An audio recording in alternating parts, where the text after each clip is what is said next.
kereta EV memang power. Cuma masalahnya, bila bateri tu habis, kita kena cas dia. Nak cas pula at least setengah jam supaya cukup bateri tu untuk jalan jauh sikit. Itu belum lagi kalau kena beratur. Sebab itulah anda tengok kereta EV ni, walaupun dia sangat powerful, tetapi pemilik kereta EV ni tidaklah sepanjang masa full throttle. Di negara kita, penggunaan kereta EV nampak seperti semakin lama semakin meningkat, terutamanya selepas Proton memperkenalkan EV mereka iaitu Proton E-Mas. Tapi sebenarnya yang menjadikan penggunaan EV di Malaysia meningkat banyak berlaku sebelum tu lagi, apabila syarikat BYD mula masuk dan menjual EV mereka seperti kereta Atto 3 dan Dolphin dengan harga mampu milik. Kalau dulu kereta EV harganya RM400,000, RM300,000, sekarang bawah RM150,000. Namun, ada satu syarikat tempatan yang mungkin tak senang duduk. Lagi-lagi bila jualan Proton E-Mas dilihat sangat laku, yang mana mereka berjaya menguasai lebih kurang 25% jualan EV di Malaysia. Ini sebenarnya adalah satu kejayaan besar kepada Proton kerana mereka mampu bersaing dengan EV lain yang kebanyakannya berasal dari negara China. Dan of course syarikat ini adalah Perodua. Disebabkan model-model kereta Perodua bergantung kepada Daihatsu dan Toyota, maka penghasilan EV menjadi satu masalah kepada mereka kerana Toyota kelihatan seperti tidak berminat untuk menghasilkan kereta EV mampu milik.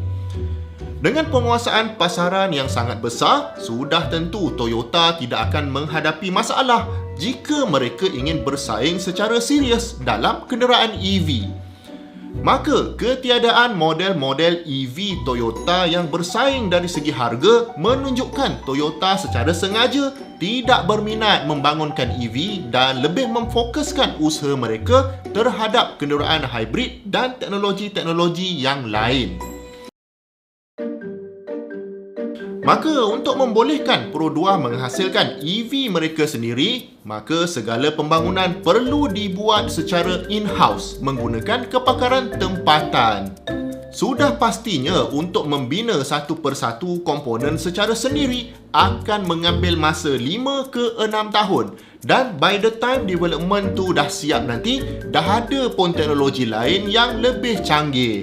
Jadi untuk mengeluarkan kenderaan EV dengan cepat dan pada masa yang sama tidak mengharapkan partner yang hebat sebagaimana kerjasama Proton dan Geely untuk membangunkan E-Mas bukanlah suatu tugas yang mudah. Tapi akhirnya pada penghujung 2025, Perodua berjaya melancarkan kenderaan EV mereka yang pertama iaitu Perodua QVE. Cuma ada sesuatu yang pelik tentang kereta ni. Apa yang pelik tu? Kebiasaannya, kalau anda beli kereta, keseluruhan kereta tu akan menjadi milik anda. Tayar pun anda punya, enjin pun anda punya, seat pun anda punya, side mirror pun anda punya, even crankshaft dekat dalam enjin tu pun anda yang punya. Betul tak? Tetapi kalau anda beli kereta QVE ni, bukan keseluruhan kereta tu anda yang punya. Habis tu, siapa yang punya? Ini anda bukan kau yang punya. Abang yang punya. Abang! Ini adalah kerana Perodua telah memperkenalkan konsep yang dinamakan sebagai Battery as a Service, yang mana sekiranya pengguna membeli kereta EV ni, tidak kira sama ada pembelian dibuat menggunakan pinjaman yang dibayar secara bulanan ataupun pembelian dibuat secara cash, pengguna hanya akan dapat memiliki kereta tersebut tanpa bateri. Untuk menggunakan kereta ni, maka pengguna perlu pula menyewa bateri tersebut yang dianggarkan sekitar RM297 selepas cukai selama 9 tahun, yang menjadikan kos bateri tersebut sebenarnya sekitar RM33,000. Ini adalah tambahan kepada kos pembelian kereta sahaja sebanyak RM80,000. Ini adalah kos pembelian kereta yang dibeli secara cash, secara tunai. Jika kereta ni dibeli secara ansuran seperti mana yang biasa dibuat oleh rakyat Malaysia, maka kos ni akan menjadi lebih tinggi disebabkan oleh kadar interest yang dikenakan oleh bank.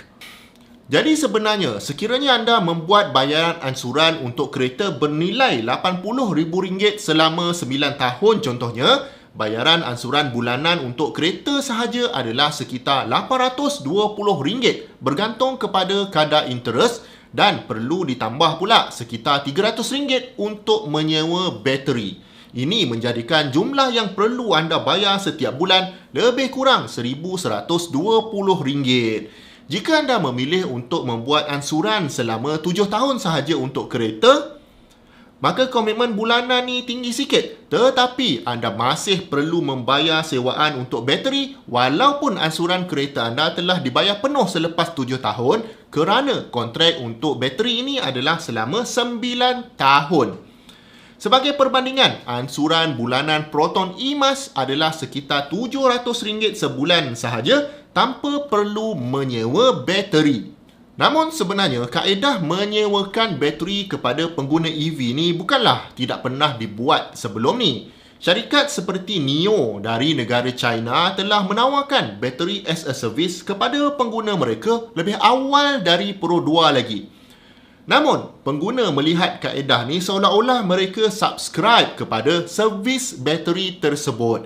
Ini bermakna, pertama sekali, harga jualan akan berkurang dan pengguna boleh memilih pula kapasiti bateri apa yang mereka mahukan.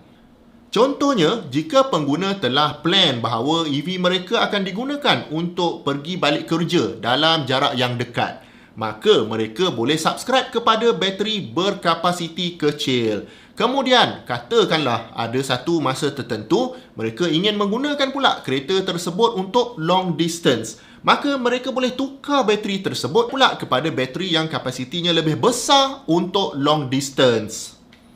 Model subscription ni adalah apabila bateri ini sudah kehabisan, pengguna hanya perlu memandu ke power swap station untuk menukar bateri tersebut kepada bateri yang sudah dicas dengan penuh. Pertukaran ni dibuat menggunakan mesin yang mana pemandu tidak perlu keluar dari kereta dan pertukaran ini akan selesai dalam masa beberapa minit sahaja. Ini sudah pastinya melegakan pengguna yang tidak perlu lagi beratur untuk mengecas dan tidak perlu pula menunggu lama untuk mengecas sendiri bateri mereka. Serta bateri ini memang dianggap kepunyaan syarikat sepenuhnya dan bukan milik individu. Secara langsung, NIO boleh menggantikan terus bateri yang sudah tidak sihat lagi kepada bateri yang lebih baru dengan adanya power swap station ni pada masa akan datang. Ini secara tidak langsung akan menambah resale value kereta tersebut kerana pengguna seterusnya tidak perlulah risau bahawa bateri yang ada pada kereta tu masih elok atau tidak kerana bateri ini sentiasa bertukar ganti. Jika dilihat model syarikat NIO ni, maka wajarlah kiranya pembeli hanya membeli kereta dan bateri tersebut disewa atau disubscribe kepada syarikat pengeluar. Kelebihan utama sudah tentunya adalah kepada kebolehan menggantikan bateri dalam hanya beberapa minit sahaja dan keupayaan ini menjadikan penggunaan kereta EV hampir sama saja dengan penggunaan kereta petrol biasa yang hanya memerlukan beberapa minit sahaja untuk mengisi full tank di stesen minyak. Namun begitu, untuk memastikan model ni sustainable, maka syarikat NIO sendiri perlulah mengeluarkan modal yang besar untuk menghasilkan banyak bateri kereta mereka di samping membina banyak power swap stations.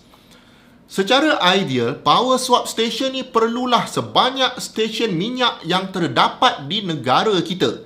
Namun, untuk permulaan, mungkin dekat negara kita, jika ada power swap station ni di bandar-bandar yang besar pun sudah memadai. Ini sekadar untuk memastikan model Battery as a Service ataupun BaaS ni boleh diterima oleh pengguna. Namun begitu, sekiranya dengan servis BaaS ni, pengguna tak boleh nak swap bateri, maka apa gunanya kita menyewa bateri ni? Mungkin BaaS ni jadi BS. Memang benar, Pro 2 akan menggantikan bateri ini sekiranya state of health bateri tersebut kurang dari 70%. Namun, dengan teknologi bateri dan kereta EV pada masa ni, sebuah bateri kereta EV dah boleh sustain state of health ni dalam jangka masa yang lama. Tambahan pula, dalam tempoh 9 tahun, ada kemungkinan bahawa teknologi bateri menjadi semakin murah dan kereta EV mungkin menjadi kebiasaan pengguna-pengguna di Malaysia. Ini bermakna kos sewaan RM30,000 lebih tadi ada kemungkinan serupa sahaja dengan kos membeli bateri baru yang lebih canggih di masa akan datang. Ini kalaulah bateri itu rosak. Jika tidak rosak, tidak perlulah ia diganti. Dari segi resale value pula, tidak dapat dinafikan. Resale value EV memang hancur. Namun begitu, pengguna EV pun bagi saya buat masa ni adalah early adopters yang tidak begitu mementingkan resale value. Bahkan pada 9 tahun lagi, jika EV menjadi suatu perkara yang biasa di Malaysia, maka akan ada banyak lagi pilihan EV lain pada harga yang lebih mampu milik. Jadi pada pendapat saya, Pro2 mungkin telah membuat kesilapan percaturan akibat dari tekanan untuk menghasilkan sebuah EV sendiri. Jika ditambah dengan harga bateri, kenderaan ni dengan mudahnya menjadikan kereta Pro2 yang ini adalah yang paling mahal pernah dijual oleh mereka. Kos bateri ini perlu dikira sekali kerana kereta tersebut tidak boleh beroperasi jika pengguna tidak membayar harga sewaan ni. Pro2 yang selama ini menikmati dominasi penuh terhadap kenderaan kecil dan mampu milik di Malaysia nampaknya cuba keluar dari zon selesa mereka dan ingin bersaing dengan syarikat lain dari segi inovasi kereta EV. Namun, inovasi ni menelan belanja dan akhirnya pemandu juga yang akan menanggung belanja ni. Sebagai sebuah bisnes yang besar yang sudah ada reputasi dari segi reliability engine yang baik serta kereta mampu milik, ini adalah satu risiko yang besar dan jangkaan saya sekiranya model BAAS mereka tiada penambahbaikan yang signifikan, maka ada kemungkinan produk terbaru mereka ni tidak mendapat sambutan. Hanya masa yang akan memberikan jawapan. Ini hanyalah pandangan peribadi saya sahaja. Ini belum lagi dikira faktor pengguna tidak boleh membaiki kereta mereka di tempat lain yang jika dibuat akan dikira melanggar kontrak sewaan. Jika anda seorang yang teknikal dan ingin membuka bateri ini untuk kegunaan lain, juga tidak dibenarkan kerana bateri tersebut bukan hak milik anda. Nak buat e-hailing pun tak boleh.